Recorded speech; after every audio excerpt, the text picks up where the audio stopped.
ne suis qu'un être parmi tant d'autres.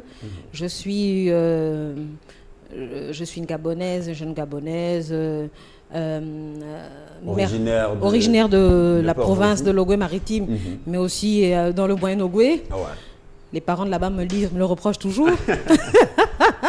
Donc, je suis à cheval sur ces deux provinces. Je suis citoyenne gabonaise, maman de 2 enfants, 2 adorables petites filles que j'aime et j'embrasse très fort. Ouais. Et je vis ma vie professionnelle ici à Port-Gentil et tout se passe bien. Voilà. Avec la grâce de Dieu. Justement. Alors, on aura le temps de mieux décrypter cette vie professionnelle qui peut intéresser plus d'une personne à la maison. Alors, dites-nous, Laure, tu as un secret, le sourire. Parle-nous un peu de ton sourire. C'est vrai, lorsqu'on veut parler de Laure Ekula, il y a toujours ce sourire qui revient. Oui.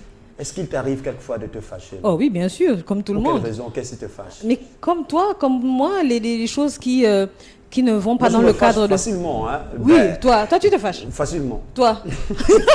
Regarde, tu vas m'entendre éclater de rire. Mais tellement tu souris en permanence. J'espère qu'on va la finir cette émission. Bien sûr, bien sûr. Ouais. Non, moi je crois que le sourire est la porte qui ouvre grande l'accès aux merveilles insondables. Donc il ne faut pas hésiter à donner le sourire. Le sourire enrichit, le sourire apaise, le sourire...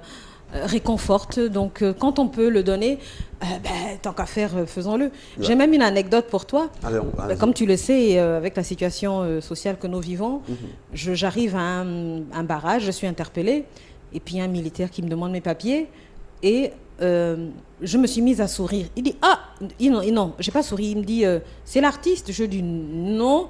Et puis, je me suis mise à sourire. Il dit, c'est vous, je reconnais le sourire. Voilà, justement.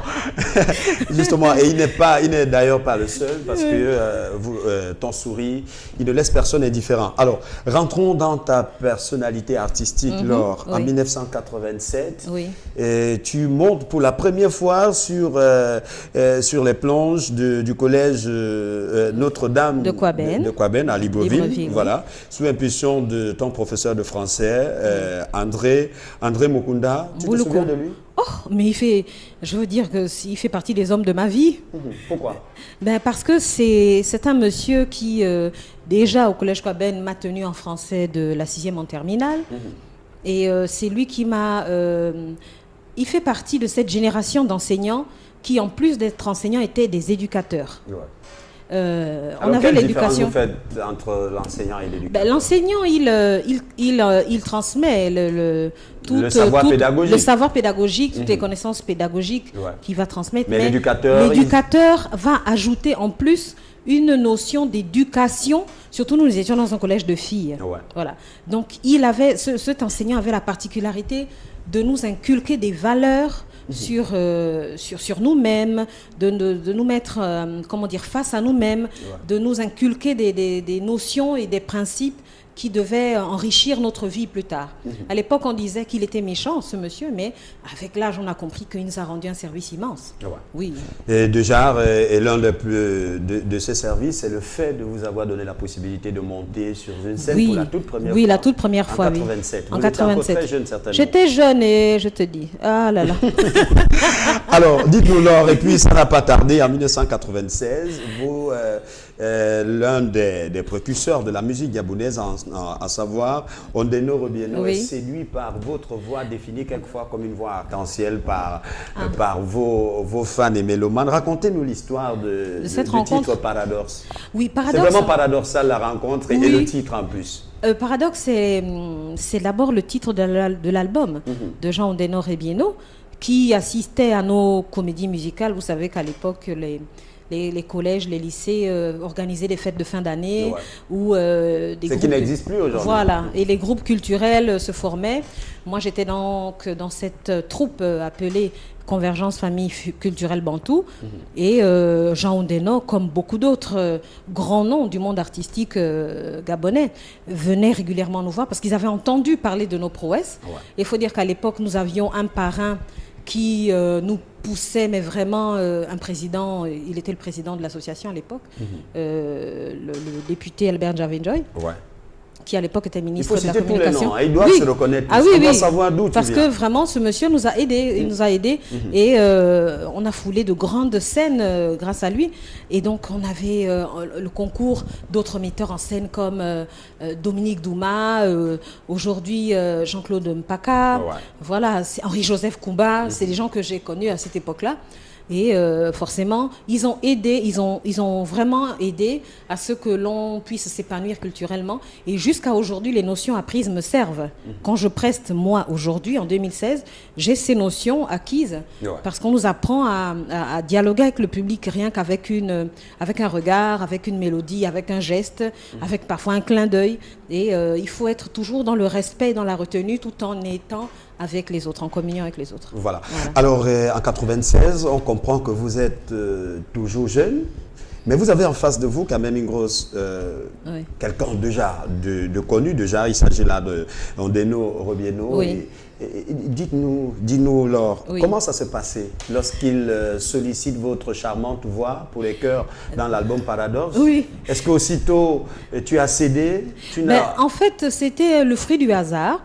Lorsque nous avons fait connaissance à Quaben, lors des prestations artistiques, théâtrales et de comédie musicale, il m'avait invité comme ça à une séance de prise en studio, mais juste pour regarder, parce que moi, en fait, je voulais savoir comment ça se passe. Et puis, je suis arrivée en studio et il devait chanter avec une Rwandaise qui n'est plus arrivée. Et c'est comme ça qu'avant, permet d'ailleurs, je t'ai bien dit que ça ne devait pas être facile. Voilà. Non, bien sûr. Non, on va se débrouiller. Alors, dis-nous, Laure, en 96, est-ce que tu sentais déjà ce génie musical en toi?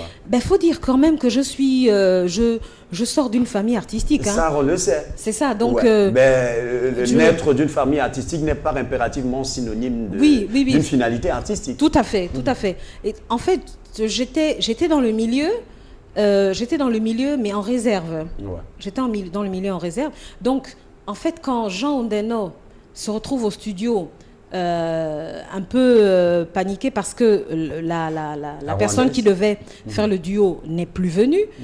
Donc, moi, je lui dis, écoute, si ça te dit, on fait ce qu'on appelle une voix témoin. Est-ce que tu avais déjà ce langage? Non, c'est lui qui me dit, écoute, on va faire une voix témoin. Et puis, donc, il m'a appris la chanson sur place. Or, moi, je ne savais pas que Georges Kamgwa était en train de nous enregistrer. Donc, la prise était, pour eux, tellement belle qu'ils l'ont gardée dans l'album. Alors que c'était juste une répétition entre lui et moi. Et c'est comme ça que les portes s'ouvrent sur le plan de la chanson et tout ça. Voilà. À l'époque, on m'appelait Myriam Makeba. Bon, mais j'ose croire qu'à la maison, nos micros sont suffisamment sensibles. Non, ils n'ont pas entendu. Voilà.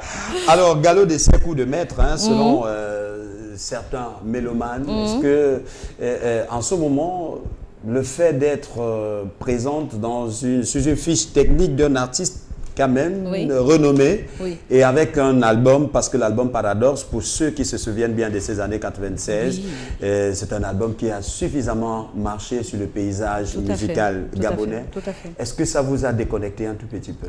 Ah non, je crois que par l'éducation que m'ont inculqué mes parents, j'ai toujours gardé jusqu'à aujourd'hui les pieds sur terre. Si nous avons la grâce d'avoir ce don de la chanson et ce don de la voix et qui nous permet de procurer du plaisir aux gens, c'est pas pour autant qu'on va oublier que... Enfin, on va se dire que la terre est bleue comme une orange, quoi. Je veux dire, on reste les pieds sur terre, la tête bien vissée et puis les yeux dans les trous, quoi. C'est pas pour autant que... Voilà. Alors, tu t'en vas, tu te déportes pour le Sénégal, où tu vas poursuivre tes études supérieures. En quoi, déjà? Je suis allée faire des études de communication d'entreprise. Je me suis spécialisée en relations publiques et j'y étais jusqu'à de 96 à l'an 2000. Quelle était la première motivation lorsque tu, parmi tant de filières qui existaient dans cette université, tu as opté pour la communication? En fait, tu sais... Quel projet? Au début, moi j'étais à l'UOB, j'étais en droit. J'ai commencé par faire le droit, qui ne m'a pas plu. Pourquoi? Honnêtement, ça ne m'a pas plu parce que, comment dire, bon, il y avait trop de... C'est vrai que c'est une faculté qui est quelquefois qualifiée comme... Qui a une vilaine réputation. Bon, c'est pas méchant. Bon, moi, personnellement, ça ne m'a pas plu. Ouais. J'avais été victime de ce qu'on appelle le baptême de feu, là. Ouais, oh, ouais. Oh là là. On vous soulève, on vous jette en l'air, on vous balance des boules puantes pour tous les bleus. Donc ça m'a fait... Et moi, j'ai plus été attirée par les lettres. J'ai toujours été attirée par les lettres. Ouais. D'où, après mon changement de filière, je suis allée en lettres modernes. Voilà. Et après, je me suis allée... tout naturellement me spécialiser en communication. Parce que c'est ce que j'aime. J'aime les relations publiques, j'aime les relations avec les gens, j'aime le contact avec le public. Et du coup, c'est gratifiant, tu vois. Et c'est tellement enrichissant de prendre quelque chose chez les autres qui vous apporte en retour. Alors moi, c'est comme quand je suis à côté de toi, tu vois, non? Quand je me dis, mon Dieu, je suis à côté d'une star de la télévision. C'est pas n'importe qui, Pablo. Voilà. Tu vois, non, faut pas m'embrouiller. Ouais. Tu sais? Je sais. D'accord. Merci. Voilà. Alors, vous comprenez certainement, chers téléspectateurs, que l'ambiance ira jusqu'à 18h passées de 45 minutes. C'est vraiment sans arrêt, sans interruption. On va aller tout droit au but. Voilà. Notre objectif, c'est de mieux connaître l'orge Célène Récoula. Vous également, à la maison, vous avez certainement les mêmes projets que nous, mieux connaître l'orge Célène Récoula. C'est la raison pour laquelle nous allons vous ouvrir nos différents canaux d'expression par le standard téléphonique pour les appels en direct et le téléscripteur pour les SMS dans un court petit instant. D'ailleurs, on peut déjà demander à la technique de faire paraître ce compteur-là. Pour ceux qui voudraient réagir par SMS, vous pouvez déjà nous envoyer vos SMS et on va ouvrir les appels un peu plus tard. Voilà. Alors, arrivons une fois à Dakar.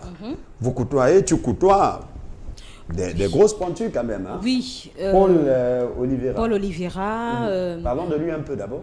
Mais Paul Oliveira, tout comme Daniel Gomez, tout comme Philippe Montero, qui sont de grosses pointures de la musique dakaroise, sénégalaise. J'ai connu Ismaël Lo aussi. Bon, Youssou N'Dour, c'était le big boss, donc on le regardait de loin.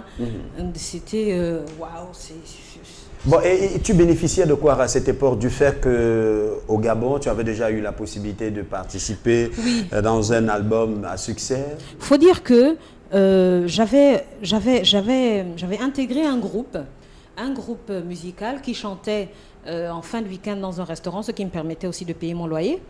Donc moi, je payais mon loyer, je chantais dans un restaurant français. Et ça cadrait aussi avec le répertoire. École musique?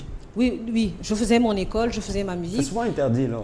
Non, parce que je n'étais pas boursière et il fallait que j'allège les charges de ma maman, qui prenait totalement ma scolarité au Sénégal à elle toute seule. Donc c'était important pour moi de l'alléger. Et je me suis dit, si ma voix peut me procurer de l'argent tant qu'à faire, autant y aller.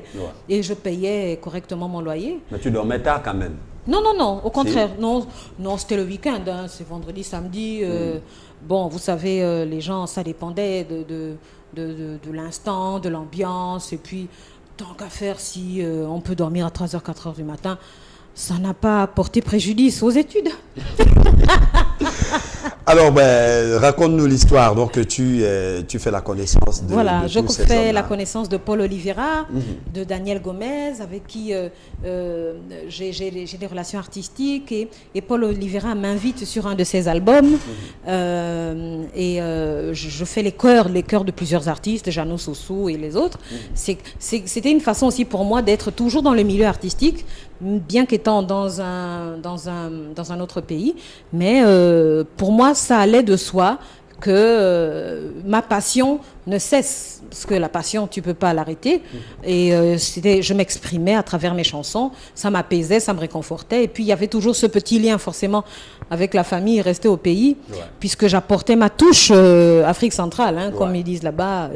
Et c'était bien. C'était une très belle expérience. Et c'est ce qui fait en sorte, d'ailleurs, que tu constateras que dans mes chansons, je ne reste pas dans une situation de nombrilisme aigu. Tu es ouvert? Ah oui, je m'ouvre aux cultures extérieures. Et pour moi, c'est important d'être comme ça. Aujourd'hui, on est sur les autoroutes des civilisations diverses et variées. Donc, ça ne sert à rien de se regarder le nombril et de se regarder exclusivement le nombril. Voilà. Que les initiés comprennent. Tout à fait. Alors, Laure, en 2001, tu retournes au Gabon. Oui. Et cette fois, c'est avec Landry Fouta que